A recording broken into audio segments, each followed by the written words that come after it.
So ఎప్పట్లాగే మన కలియుగ దైవం వెంకటేశ్వర స్వామి దర్శనం చేసుకొని ఆశీస్సులు తీసుకొని వెళ్తున్నాను. అండ్ ఈరోజు అందరూ కూడా రావటం మీరు అందరూ గమనిస్తున్నారు. అండ్ June 4th రిజల్ట్స్ వస్తున్నాయి కాబట్టి ప్రజలు మీడియా అంతా కూడా చాలా ఆతృతగా ఎదురు చూస్తుంది. ఎవరికి కావాల్సిన స్టోరీలు వాళ్ళు వండుతున్నారు అనేది మనం గమనిస్తూనే ఉన్నాం. నిన్ననే ఎగ్జిట్ పోల్స్ కూడా రావటం జరిగింది. ఎవరు ఏం ఎగ్జిట్ పోల్స్ ఇచ్చినా ఎక్కడ ఏం డిస్కస్ చేసినా ఫైనల్గా జరిగేది సెకండ్ టైం జగనన్న సీఎం. ఎందుకంటే ఈ రాష్ట్ర ప్రజలు సంక్షేమానికి అభివృద్ధికి పట్టం కట్టడానికి రెడీగా ఉన్నారు. కాబట్టి మహిళలు ముసలి వాళ్ళు పెద్ద ఎత్తున రాత్రి 9 అయినా కూడా ఎదురు చూసి ఓటింగ్ వేసి వెళ్ళటం మనం అందరం కూడా గమనించాం.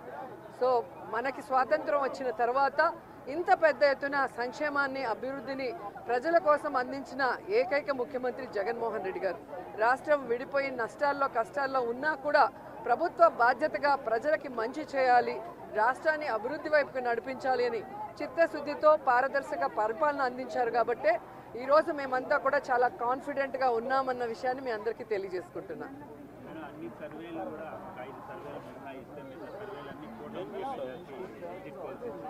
ఈరోజు కూటమి కొత్తగా పెట్టుకున్న కూటమి కాదు, ఆల్రెడీ 2014లో పెట్టుకుంది. అప్పుడైతే కొత్త కాంబినేషన్ కాబట్టి ప్రజలు ఎక్స్పెక్ట్ చేసి ఓట్లు వేశారు. కానీ 2014లో అక్కడ ఇక్కడ 2 చోట్ల కూడా కూటమి అధికారంలోకి వచ్చినా కూడా ఈ రాష్ట్రాన్ని సర్వనాశనం చేసింది. కానీ ఈ రాష్ట్రానికి ఇవ్వాల్సినది ఏమీ ఇవ్వలేదు, ఏమీ అభివృద్ధి చేయలేదు అన్నది ఈ రాష్ట్ర ప్రజలు గమనించారు. కాబట్టే ఈరోజు ఆ కూటమికి క్రేజ్ లేదు అనేది మీకు తెలుసు, మాకు తెలుసు.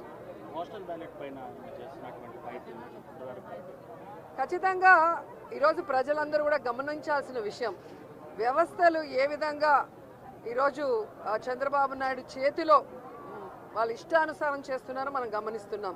ఆ విషయాల్ని ఇష్టానుసారం ఎలక్షన్స్ అప్పుడు మార్చేయటం, అలాగే కేసులు పెట్టించడం వైఎస్ఆర్సీపీ నాయకుల మీద.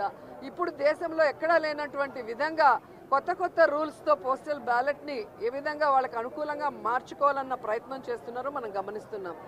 అదే చెప్తున్నా కదా, ఎవరెన్ని దొంగ ఆటలాడినా, ఎవరెన్ని వ్యవస్థలను మేనేజ్ చేసినా ప్రజల మనసులో ఉన్న జగన్ గారిని చంద్రబాబు నాయుడు కాదు కదా, ఆయన పుట్టించిన ఖర్జూరం నాయుడు కూడా మేనేజ్ చేసి మార్చలేడని కూడా ఈ సందర్భంగా తెలియజేసుకుంటున్నాను.